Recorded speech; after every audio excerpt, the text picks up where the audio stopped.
Crash! The porch lights flicker as I slam Karen's clipboard to the ground, snapping it clean in half under my boot. She's cornered, gasping, stumbling backward across her pristine lawn, heels sinking into the grass. "You humiliated my father," I growl, stepping forward. "You fined him for needing a ramp. You tried to cage him in his own home." Karen trips over a garden gnome and hits the ground hard, scrambling like a panicked animal. "Please," she stammers, crawling backward as I stalk closer, towering over her. "It was just HOA business. I was just enforcing the rules." "Rules?" I sneer. "The only rule now is this." I grab the handle of the rusty old wheelbarrow I'd brought from my shed, tipping it so she sees the inside. "It's your turn." Her face drains of color. What are you doing?" "You're going for a ride," I say flatly. "No!" she screams, but it's too late. In 2 steps, I grab her by the arm and haul her to her feet like a rag doll. She kicks, claws, but I'm fueled by every ounce of rage she's poured on my family. "I'm going to show you how it feels," I snap, forcing her into the wheelbarrow. "You'll see what it's like to lose control," she thrashes. "This is insane! You're insane!" "Yeah," I grin, "but I learned from the best." I shove the wheelbarrow hard, sending Karen careening down her perfectly manicured front lawn, wheels squealing, grass tearing up beneath her as neighbors peek from their blinds in shock. Karen's screams echo through the cul-de-sac as she bounces and crashes, landing upside down at the base of her own ramp, the same ramp she demanded my father tear down. She groans, tangled in her own legs, dress torn, hair wild. You can't do this!" "Oh, I just did," I say coldly, stepping forward. "And tomorrow, you'll be the one begging for someone to wheel you around." Karen stares up at me, chest heaving, helpless and humiliated. And deep down I know this isn't over. Because next time, I might not bring a wheelbarrow. I might bring something worse. My father was the anchor of our home, the quiet strength behind every memory I cherished. A military vet with fading medals tucked away in a drawer, he'd spent decades making sure others were safe. And now, in his twilight years, it was my turn to look after him. Even when his body slowed, his spirit remained sharp as a tack. Most days, I'd catch him whistling old Western tunes while working on that model train set in our living room, carefully painting miniature boxcars with the same focus he once gave to repairing real-life machinery overseas. But there was no whistling that morning. When I told him about Karen's threat, the demand to remove the wheelchair ramp that gave him access to his own home, he just sat there, staring out the window. For a moment, I saw the weathered veteran who'd faced worse than neighborhood politics. But beneath that, I caught something rare: fear. "Son," he finally said, voice gravelly but steady, "are they serious? They'd really take away my right to get in and out of my own house?" He sighed, rubbing his temples. It don't sit right. Doesn't seem fair. Or legal." I pulled a chair up beside him. "Dad, this isn't about fairness to people like Karen. It's about control." He chuckled bitterly. "Reminds me of a CO I once had. Man who enforced rules just to remind us who wore the stripes." But the smile didn't last. His hand trembled slightly on the armrest of his wheelchair, and I hated the vulnerability in his eyes. This wasn't just about a ramp anymore. It was about dignity, independence. I clenched my fists, feeling the anger bubble just beneath my skin. "She's bluffing," I said, though even as the words left my mouth, I wasn't sure. "She has to be. There's no way in hell they'd force us to tear it down." Dad shifted, adjusting the blanket on his lap. "Thing is, son, some folks don't care what's right. They care about being right." The weight of those words settled over me like a storm cloud. I couldn't shake the feeling that Karen wasn't going to stop until she proved a point. And the target? My father. That night, after Dad went to bed, I paced the living room like a caged animal, the dim light from the train set casting eerie shadows on the walls. The ramp, sitting quietly outside, felt like both a lifeline and a battleground. I grabbed the HOA handbook and started reading. It was thick, dull, filled with meaningless jargon about fence heights and lawn ornaments. Hours passed as I scoured every line, searching for anything that mentioned medical accommodations. What I found made my blood run cold. Buried in legalese under exterior modifications was a vague clause about all structures requiring architectural committee approval, but nothing about federally protected rights for disabled residents, nothing about ramps. I slammed the booklet shut in frustration. "What the hell is this?" I muttered. The rules felt like they'd been written by someone exactly like Karen, vague enough to weaponize, weak enough to bend. The clock on the wall chimed midnight, but sleep was the last thing on my mind. I rubbed my temples, exhaustion settling in, but I couldn't shake the nagging thought, what if Karen wasn't bluffing? I stood up and glanced out the window. Across the street, Karen's house sat in eerie silence. Her porch light flickered, casting a faint glow on her immaculate front yard. My gut told me she was in there, probably smug and convinced she'd won already.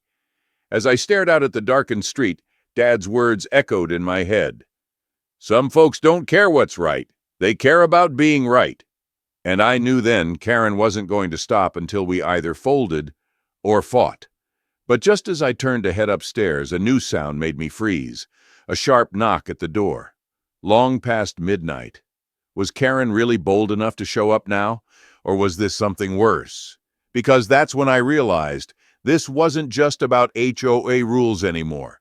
This was about how far someone would go when they think the law can't touch them. I was up before the sun, pacing the kitchen like a caged animal. The smell of coffee drifted in the air, but it did nothing to settle the storm churning inside me. I'd barely slept, and every creak of the house felt like it carried Karen's smug shadow. When the first rays of daylight crept through the blinds, I decided to step outside, hoping the morning air might clear my head. Instead, the moment I opened the front door, my gut twisted into a knot. There, fluttering in the soft breeze, was a bright yellow envelope taped right at eye level. Bold black letters screamed across the front, HOA Notice of Violation. I ripped it down and tore it open, my pulse pounding like a drum. Notice of Violation ramp structure not approved by HOA Architectural Committee. Fine imposed, $300. Further non-compliance may result in additional sanctions, including forced removal and legal action.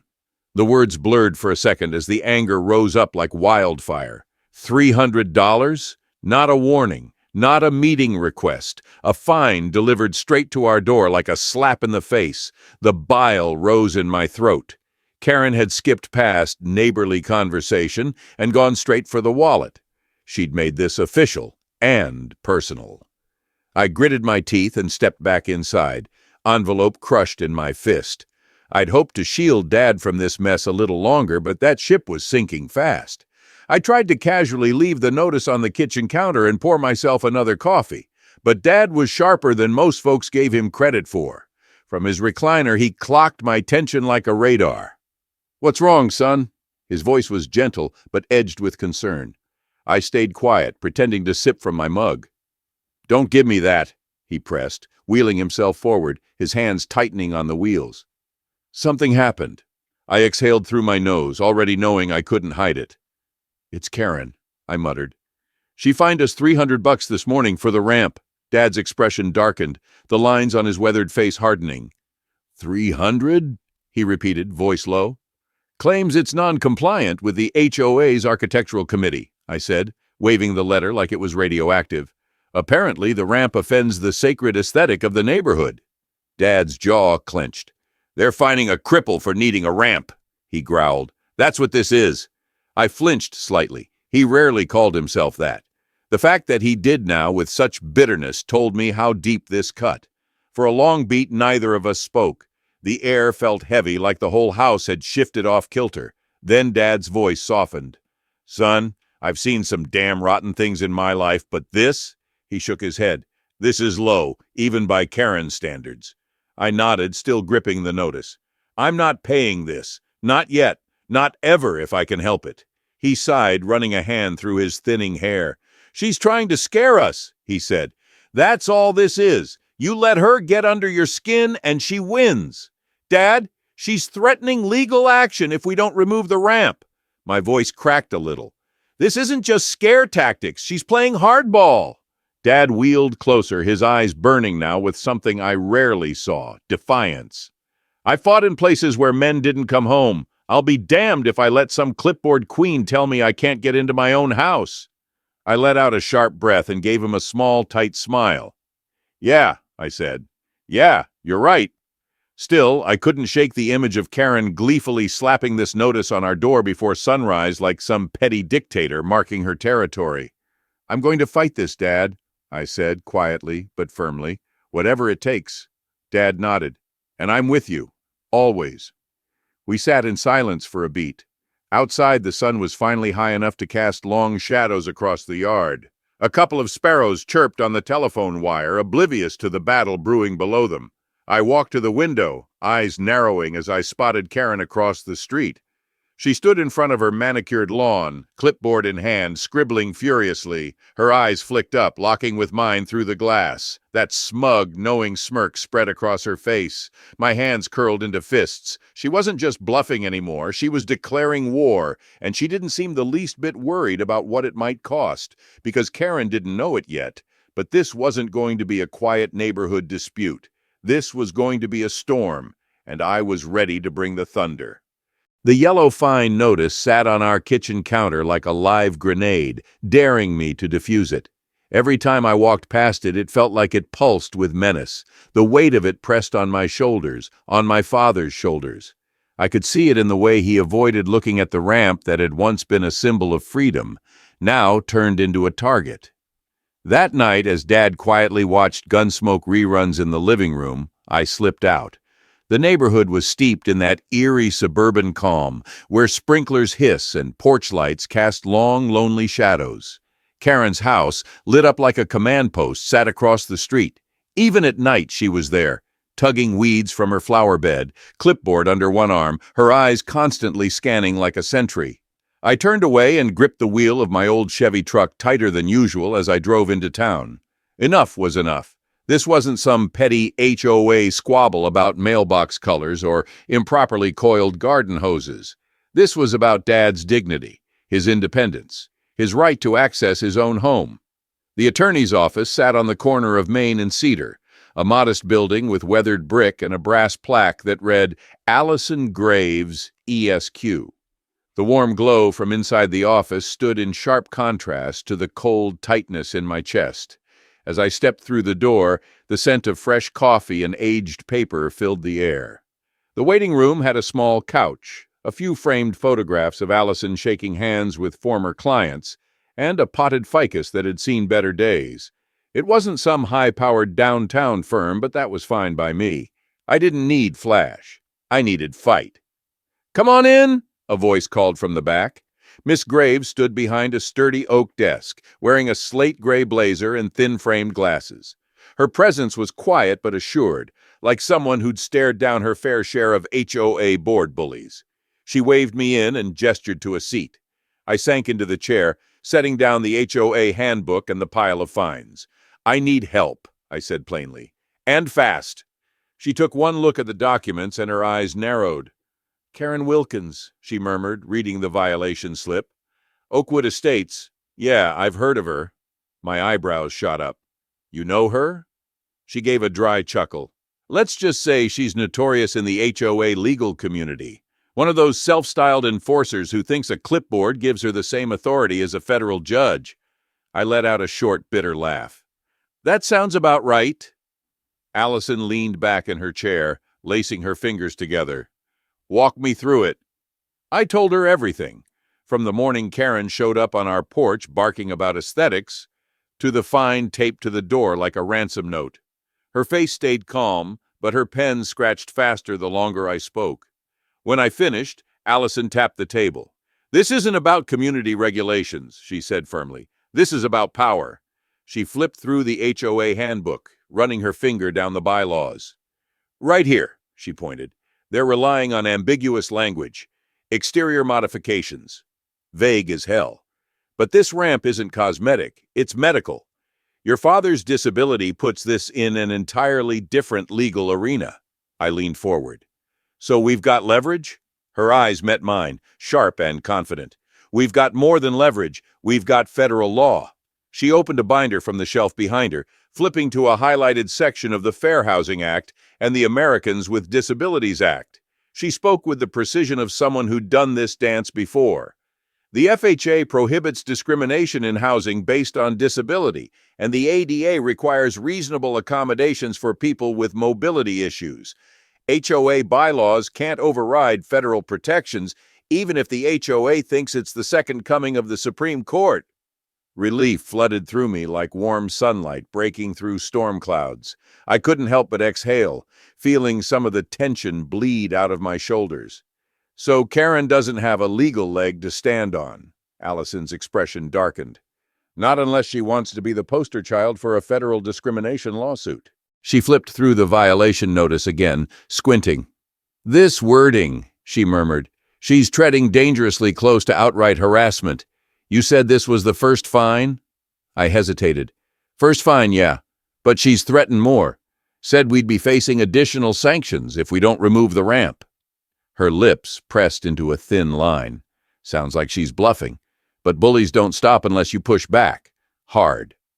She pulled out a legal pad and started scribbling notes. I'll draft a cease and desist. Formal, with citations to ADA statutes.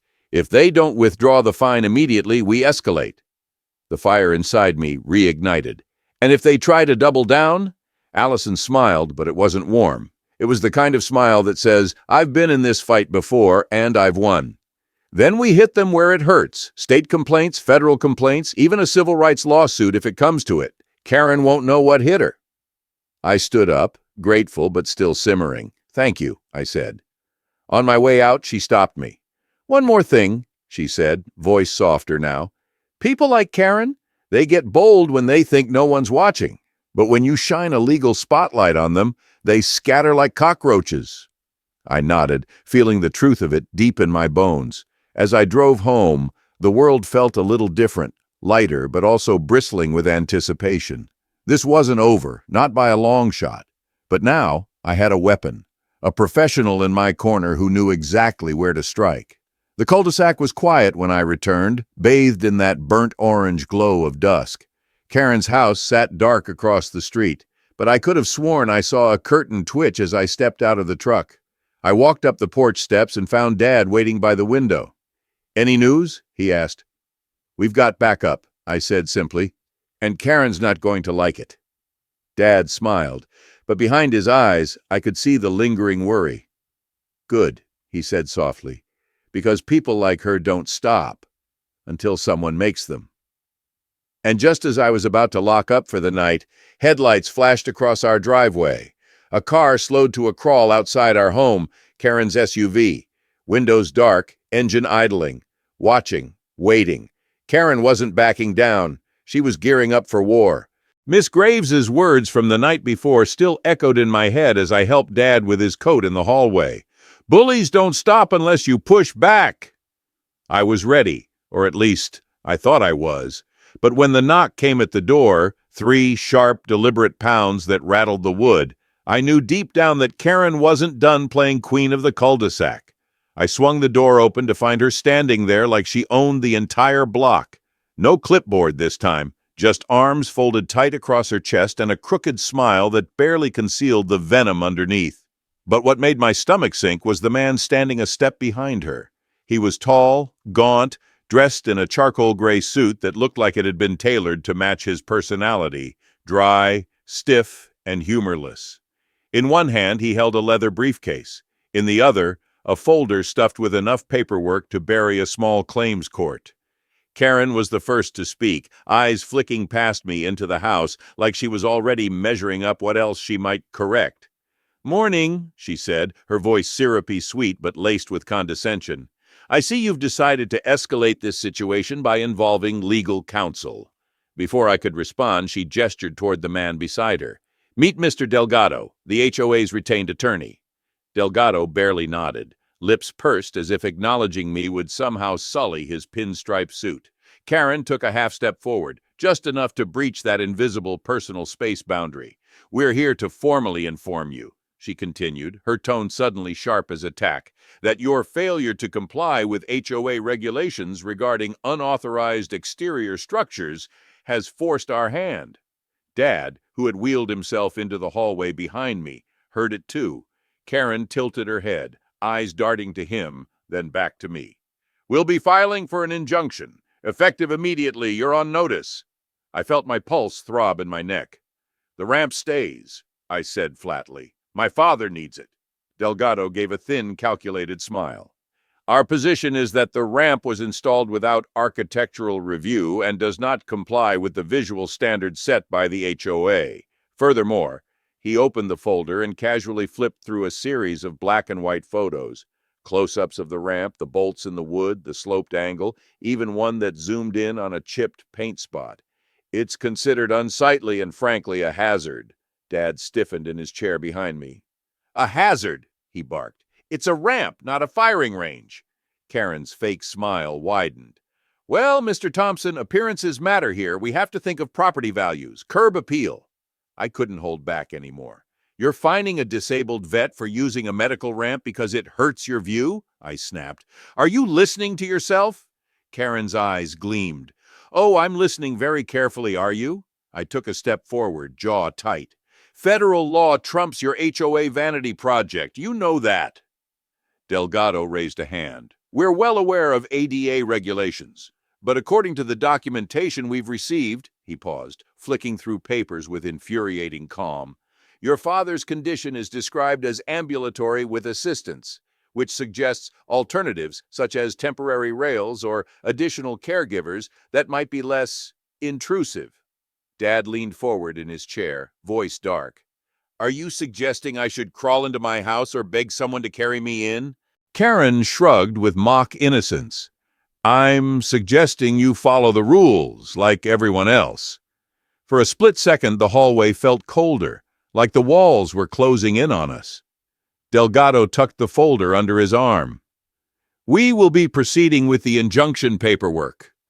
Karen couldn't help herself. It'd be wise to remove that ramp before the court compels you to and fines you even more. Her voice was sugar-coated acid. I crossed my arms, refusing to blink.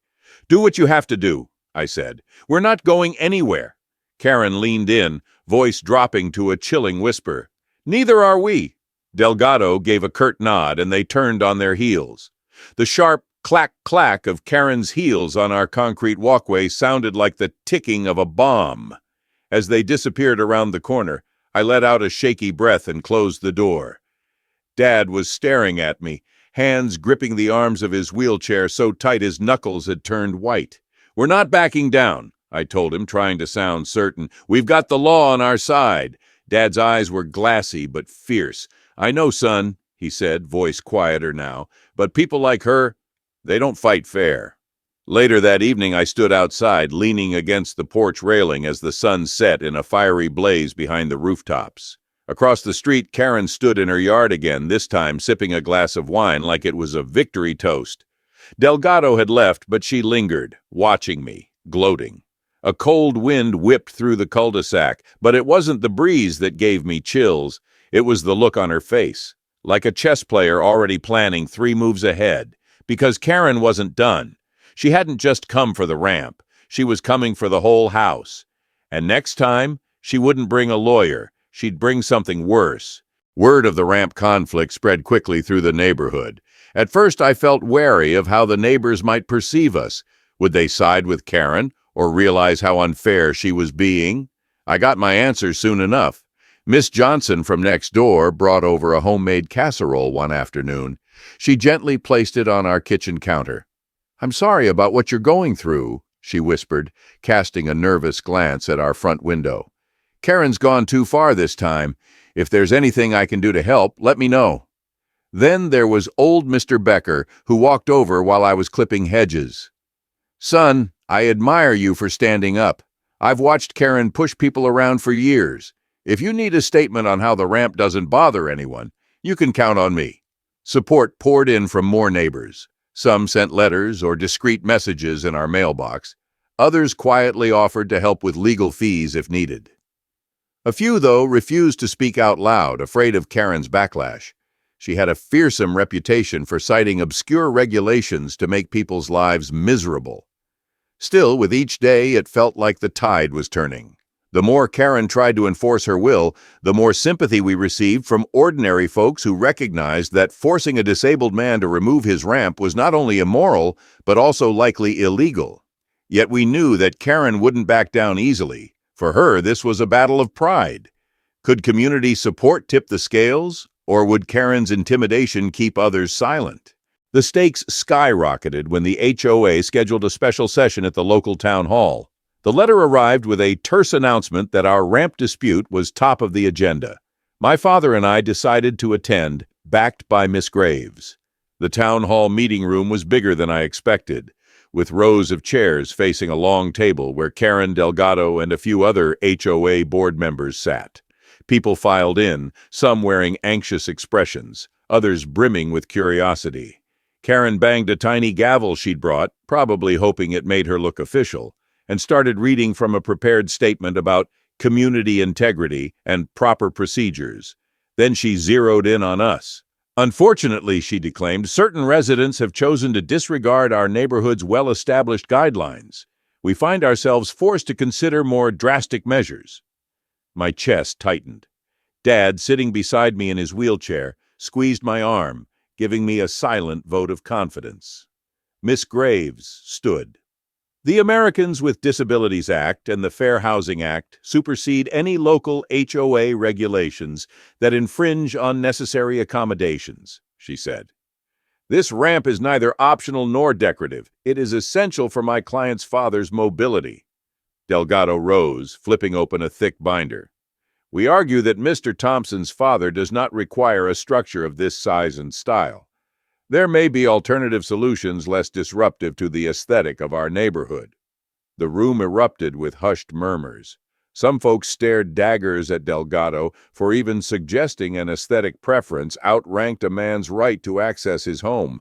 Others nervously shuffled, worried about what might happen if they spoke out. My father shot Delgado a withering look, but remained silent, his dignity intact. Karen, however, seemed invigorated by the tension. She turned to the board as if offering them a golden opportunity to prove their authority. This community does not tolerate non-compliance. We propose a mandatory fine and a date by which the ramp must be removed. Miss Graves raised a stern brow. You'd be violating federal law by enforcing that. If you insist on this path, we will see you in court. Karen smirked. We'll see about that. Would the board side with Karen, or realize the risk of a federal legal challenge? Just when it seemed like we were stuck in a vicious cycle of he said, she said, a slender man with salt and pepper hair stood up. He introduced himself as David Monroe, a resident on the other side of the neighborhood. I have something to share with the board, he said in a calm but resolute voice. Karen folded her arms. This better be relevant, Mr. Monroe. David walked to the front and placed a laptop on the table. My home security camera caught something interesting last week. He pressed play, and we watched grainy footage of Karen and Delgado standing in front of a house at night, pointing at someone's front lawn. Their conversation, though faint, carried through. Karen's voice. We need to make an example out of him. If we get rid of that ramp, nobody will dare to cross me again. Delgado's voice. It's risky, Karen, but if you're certain you want to escalate, fine. Let's proceed. We'll find a reason to keep piling on fines. A collective gasp filled the room. Karen's mouth fell open, and Delgado looked as though he might faint. Miss Graves seized the moment. This footage clearly indicates malicious intent. Karen's goal isn't to enforce any lawful standard, it's to punish a disabled man for her own sense of control. Karen fumbled for words, her face turning beet red. That's taken out of context. But the damage was done. The board members exchanged uneasy glances, and the crowd murmured in shock. People had suspected Karen's motivations were personal, but now they had proof. Would this incriminating evidence finally topple Karen's power, or did she still have tricks up her sleeve? The board called for a recess, but the air inside that community hall stayed thick as molasses. No one left their seat. Some whispered nervously, others sat frozen. I could feel eyes darting toward Karen, then to me and Dad, then back to Karen. Dad reached out, placing a firm hand on my shoulder. You did good, son, he said quietly. His words carried more weight than he probably realized. Whatever happens, you stood tall. I nodded, jaw clenched, but deep down I knew this wasn't over. 15 agonizing minutes later, the board filed back in, led by Howard, the HOA's president, a retired judge with a reputation for fairness. His face was a mask of control, but there was steel behind his eyes. Howard cleared his throat and straightened his tie. After reviewing the new evidence, which includes video recordings, testimony, and internal HOA documentation, the board has reached a decision. The room held its collective breath. In light of the findings, Howard continued, voice steady, effective immediately, all fines against Mr. Thompson and his father regarding the ramp are rescinded. Furthermore, any efforts to enforce removal of the ramp are suspended pending a formal investigation.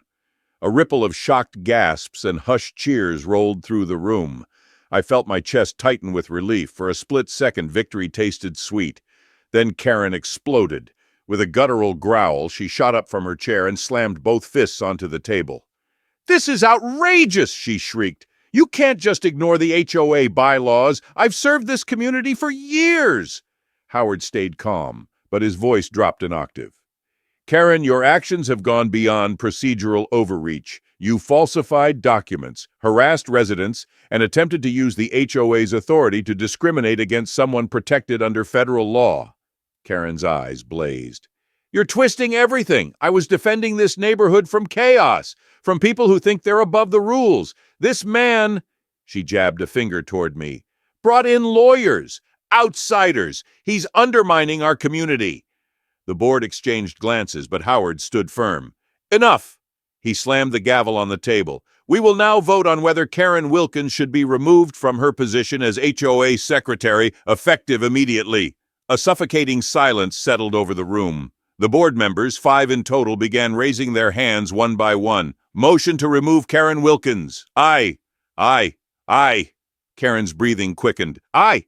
The final board member, an elderly woman who had rarely spoken the entire night, lifted her hand slowly. "Aye."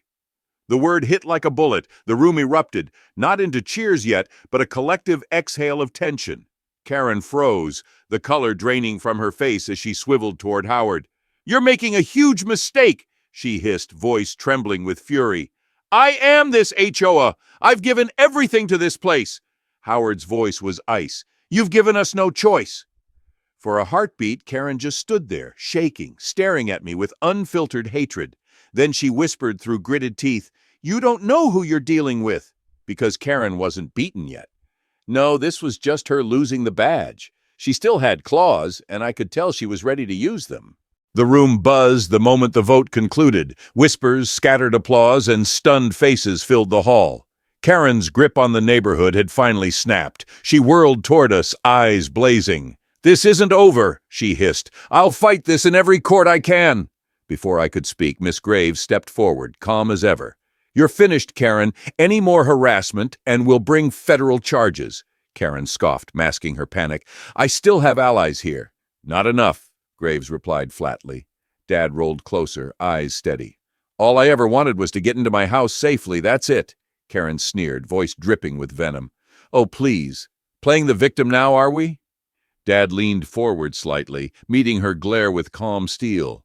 His voice was quiet, but it cut through the room like a knife. "No," he said, a small, knowing smile tugging at his lips. "I'm not the victim here. I'm the man who just won.